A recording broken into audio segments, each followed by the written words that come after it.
हमारे साथ भी एक्सपर्ट इकोनॉमिस्ट माहिर मुआशिरात मौजूद हैं, चौधरी मोहम्मद अकमल साहब। आपको वेलकम करेंगे सर। बहुत शुक्रिया आपके वक्त के लिए।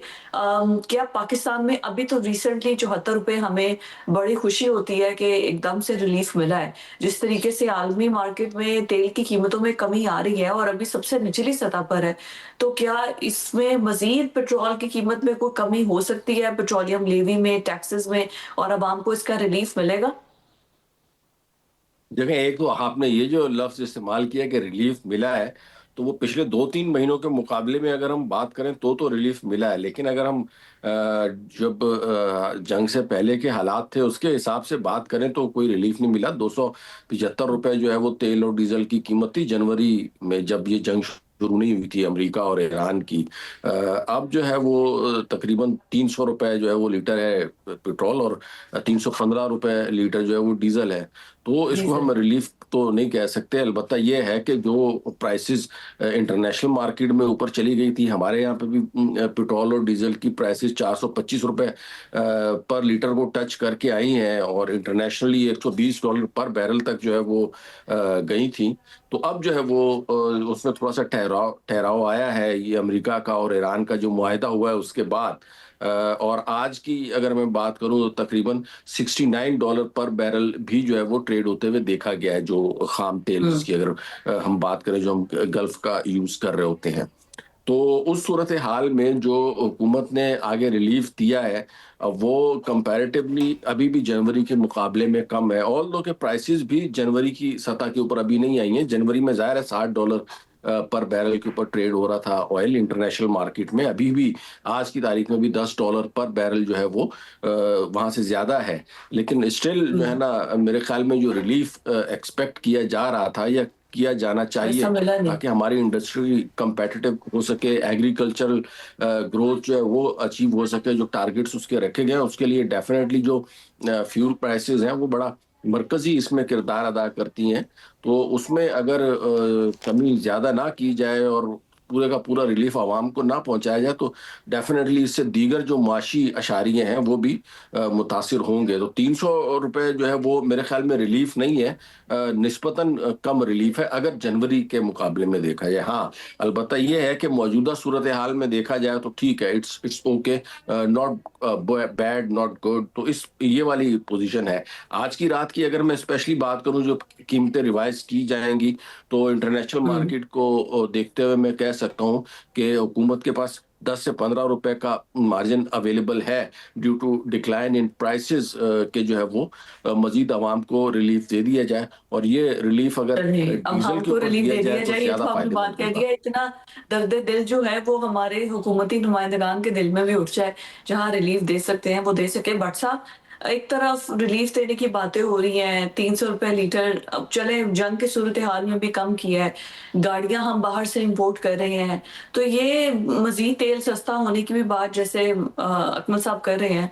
तो ये आपको लग रहा है कि पाकिस्तान की इकोनॉमी कोई बेहतरी की तरफ जा रही है, कोई हमें पॉलिसीज नहीं बनानी पड़ेंगी, कोई टर्निंग पॉइंट है, या अभी उसी तरह लेके सब कुछ चीजें चल रही नहीं, हैं और ये काबिल काबिल सिर्फ एहतराम वक्त से पहले फिजा, हम जश्न मना रहे हैं? काबिल एहतराम फिजा रियाज साहिबा, जश्न की बात नहीं। चौधरी भाई बहुत बड़े माशाल्लाह, मौशत पे इनका पूरी ग्रिप है।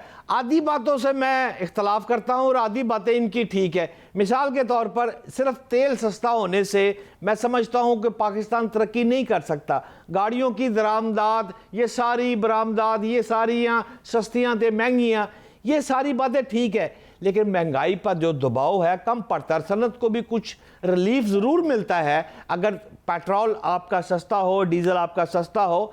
लेकिन सवाल यहाँ पर यह है, हुकूमत वाकई गाड़ियों की दरामद और ऑटो सेक्टर में अगर कोई माहौल पैदा करती है, तो ये महदूद ऑप्शन और महंगी गाड़ियों का सामना हम जो करने जा रहे हैं, ये बज़ाहिर लग रहा है। लेकिन असल चीज़ है, मैं भाई से चौधरी साहब से जानना चाहता हूं। चौधरी साहब, आप अभी कंपैरिजन कर रहे थे कि जंग शुरू होने से पहले ये पेट्रोल था और अब ये पेट्रोल है, तो मेरा ख्याल है अगर मैं भी कैलकुलेशन करूं तो 34-35 रुपए का फर्क रह गया है जो पीछे है। और मियां मोहम्मद नवाज शरीफ, जो मेरी खबर मैंने पिछले प्रोग्राम में दी थी, उसमें तो उन्होंने कहा था कि शहबाज शरीफ को 100 रुपए का टास्क दिया था, जिसमें लेवी भी इंक्लूड थी कि आलमी मार्केट को नजर रखते हुए लेवी भी कम की जाए। ये बात भी चल रही है। तो मैं आपसे ये सीधा सा जानना चाहता हूं कि आप क्या समझते हैं कि तेल सस्ता हो गया, सस्ती गाड़ियां हो गई, मुआशी इस्तेकाम इससे आ जाएगा, या ग्रोथ साइकिल का आगाज है, ये सिर्फ आर्जी रिलीफ है और आप इसको कुछ अच्छा नहीं समझ रहे? आपकी राय चॉइस साहब। देखें जी, जहां तक तेल की बात है ना, वो चाहे ज़राअत हो या इंडस्ट्री हो, दोनों में जो बैकबोन, इवन रिहायशी या आम आदमी के इस्तेमाल की भी बात की जाए, तो उसमें जो बुनियादी जो चीज़ है वो जैसे आग, पानी, हवा की ज़रूरत होती है, तो आजकल तेल भी जो है ना वो बुनियादी ज़रूरियात में से, यूटिलिटीज़ में से एक है। और ज़ाहिर है सबसे बड़ा जो इम्पोर्ट बिल का हमारा आइटम है, जो तकरीबन $60 अरब की हमारी साल की इम्पोर्ट्स हैं, उसमें सबसे ज्यादा जो है वो तकरीबन $18 अरब का तो हम जो है वो सिर्फ ऑयल इंपोर्ट करते हैं। तो अगर इंटरनेशनल मार्केट में इसकी प्राइस नीचे आ रही है तो डेफिनेटली हमारे इंपोर्ट बिल के ऊपर इसका असर होगा। इंपोर्ट बिल जब कम होगा तो उससे ट्रेड डेफिसिट में कमी आएगी, करंट अकाउंट जो है वो थोड़ा सा सेटल होगा, तो हुकूमत को थोड़ा सा फिस्कल स्पेस मिलेगा सहूलत देने का। लोकल अगर बात की जाए तो डेफिनेटली आप देखें कि ट्यूबवेल हो जाए या बिजली हो जाए, ज़राअत की अगर मैं बात करूं, इसी तरह इंडस्ट्री में आप देखें टेक्सटाइल इंडस्ट्री है, फर्टिलाइजर इंडस्ट्री है, तो उनकी बुनियादी जो जरूरत ही तेल और गैस है। तो अगर ये चीज सस्ती तो होती है तो इसका ट्रिकल डाउन अकबर साहब, इम्पैक्ट आता है बुनियादी रोजमर्रा जरूरत तेल मामलात और में जो गैस है, चीजें तो ये आती हैं। दोनों चीजें तो हमें ईरान से मिल सकती हैं और हम ईरान से सस्ते में ले सकते हैं। हम उनका खामखजान रिफाइन कर सकते हैं यहाँ पे। गैस पाइपलाइन अपनी, अब जैसे जिस तरीके से मीडिएशन में पूरा किरदार अदा कर रहे हैं, अगर ईरान के ऊपर से सैंक्शंस हट जाती हैं तो ईरान के साथ अगर हमारी डायरेक्ट ट्रेड होती है तो हमारे जो ट्रेड डेफिसिट है या हमारा जो बिल बनता है उसमें कितनी कमी आके आएगी, कितना पॉजिटिव साइन होगा पाकिस्तान की इकोनॉमी के लिए। सस्ती तवानाई के जो जरिए हैं उनमें डेफिनेटली ईरान से हम फायदा उठा सकते हैं। अच्छा, इससे पहले तो चलें, ये कहने को था ना कि अमेरिका ने ईरान के ऊपर पाबंदियां लगाई हुई थी। मैं तो ये कहता हूँ कि उस वक्त भी पाकिस्तान में जो ईरानी पेट्रोल या डीजल था वो कश्मीर से लेके कराची तक जो है ना वो मिला के पेट्रोल पंपों में इस्तेमाल किया जाता था। ऐसा नहीं था कि वो आ नहीं रहा था। जिस तरह जो है वो चाइना ईरान का पेट्रोल या डीजल इस्तेमाल कर रहा था, हमारे पास भी स्मगलिंग के रास्ते से आ रहा था। लेकिन जब स्मगल होता है तो फिर उसका जो फायदा है वो चंद एक हाथों में चला जाता है और चंद लोग जो अरबपति हो जाते हैं, बजाय इसके कि उसका जो बेनिफिट है वो प्राइसेस की सूरत में तमाम आवाम को दिया जाए। अब चले वो हर्डल भी खत्म हो गई है। अमेरिका ने जो है ना वो इजाजत दे दी है उसको, ईरान को तेल और गैस को फरोख्त करने की, तो उससे हमारे यहाँ एनर्जी की प्राइसेस में एक सब्सटेंशियल इम्पैक्ट आएगा। और वंस एनर्जी की प्राइसेस कम हो गई तो हमारे यहाँ बिजली की प्राइसेस भी कम होंगी, हमारे यहाँ गैस की प्राइसेस भी कम होंगी। और यहाँ ये याद रहे कि ये जो यूरिया फर्टिलाइजर है उसमें मेन जो कंपोनेंट है दैट इज नेचुरल गैस, जिससे यूरिया बनती है, तो ये उसका रॉ मटेरियल है। तो वो सस्ती होगी तो हमारे यहाँ खाद सस्ती होगी और डेफिनेटली उसका एग्रीकल्चर के ऊपर काबिल इम्पैक्ट एहतराम आएगा। चॉइस साहब, इसी एक तरीके से वफाकी पावर वजीर की से कॉस्ट। मेरी सुबह बात हुई है, वो कहता है 15,000 गाड़ियां हम इंपोर्ट करने जा रहे हैं, तो ये तो क्यामत आ जाएगी लाहौर में, फिर क्या होगा पाकिस्तान में? चॉइस साहब। देखें, ये इस पॉलिसी से मैं बहरहाल इत्तेफाक नहीं करता हूँ। गाड़ियां इंपोर्ट करने की पॉलिसी से ऑलरेडी इस वक्त जो है ना वो हुकूमत का तिजारती खसारा बहुत ज़्यादा है। और उसमें अगर इंपोर्ट गाड़ियां की जाएंगी और बजाय इसके कि हम लोकल मैन्युफैक्चरर्स को या लोकल मैन्युफैक्चरिंग को प्रमोट नहीं करेंगे, तो डेफिनेटली ये हमारे इंपोर्ट बिल के ऊपर जो है ना वो एक मनफी असर डालेगा। यह ठीक है कि यहाँ पे IMF की तरफ से बहरहाल दबाव था कि आप जो है वो गाड़ियों की इंपोर्ट पर रिलीफ दें, और मैं ये समझता हूं कि ये इस रिलीफ को फराहम करवाने में IMF का बहुत ज्यादा किरदार है। और उसने फोर्स किया है कि आप जो है वो गाड़ियों की इंपोर्ट की परमिशन दें और उसके ऊपर थोड़ी सी आसानियां पैदा करें। लेकिन साथ ही साथ हुकूमत ने ये जो इकदाम किया है कि लोकली मैन्युफैक्चर्ड भी जो गाड़ियां हैं 800 सीसी की, 1000, 1300, 1800 सीसी तक की गाड़ियों के ऊपर भी जो ड्यूटी में कमी की है, तो उसका भी इम्पैक्ट जो है ना बड़ा पॉजिटिव आएगा हमारी अच्छा, इकोनॉमी के ऊपर। तो लोकल मैन्युफैक्चरिंग अगर किसी भी चीज बड़ी की हो अच्छी रही बात होगी, आपने, बड़ी that should good be news दे दी प्रमोटेड। है। आई होप सो कि इसका इम्पैक्ट है। बट सर, अभी सोना जिस तरीके से जिसकी कीमत गिर रही है और एक तरफ मैं देख रही हूँ ईरानी करेंसी, वो तो मार्केट में अवेलेबल नहीं है, वो तो ऐसे लोगों ने धड़ाधड़ खरीदी है। तो ये बड़ा सोना कंपैरेटिवली उसकी प्राइस गिर रही है और ईरानी करेंसी की कीमत बढ़ रही है। तो एक ईरानी करेंसी की किस आगे वैल्यू क्या देखते हैं जिन लोगों ने अभी ईरानी करेंसी लेके रख ली है, तो उनका कोई फायदा होगा उन्हें? एज ए इकोनॉमिस्ट आप क्या समझते हैं? देखिए, ईरानी करेंसी एक डिफरेंट सिनेरियो है और जो गोल्ड की प्राइसेस है ना वो एक डिफरेंट सिनेरियो है।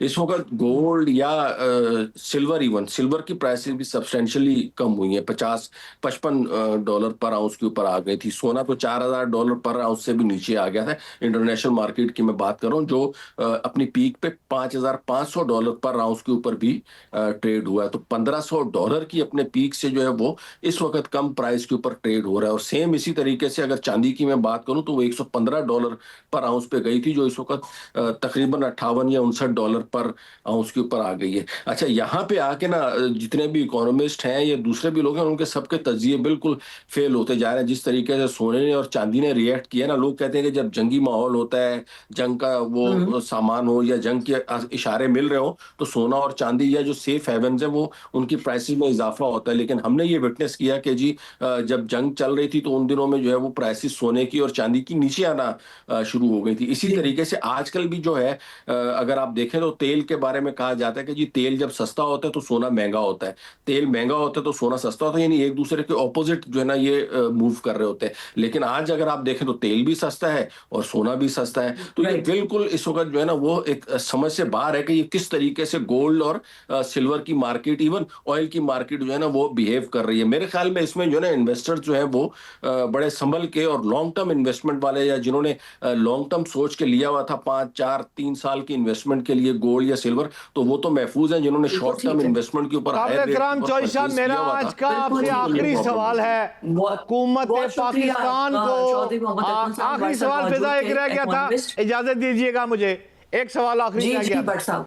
काबिल जी जी एहतराम भट्ट चौधरी आप साहब, सवाल मेरा करें। आज का आपसे आखिरी सवाल है कि अगर हुकूमत पाकिस्तान को 3 मुआशी फैसले करने के लिए आप कहें जिससे पाकिस्तानी आवाम को रिलीफ मिल सके, वो 3 फैसले चौधरी साहब कौन से करेंगे आप?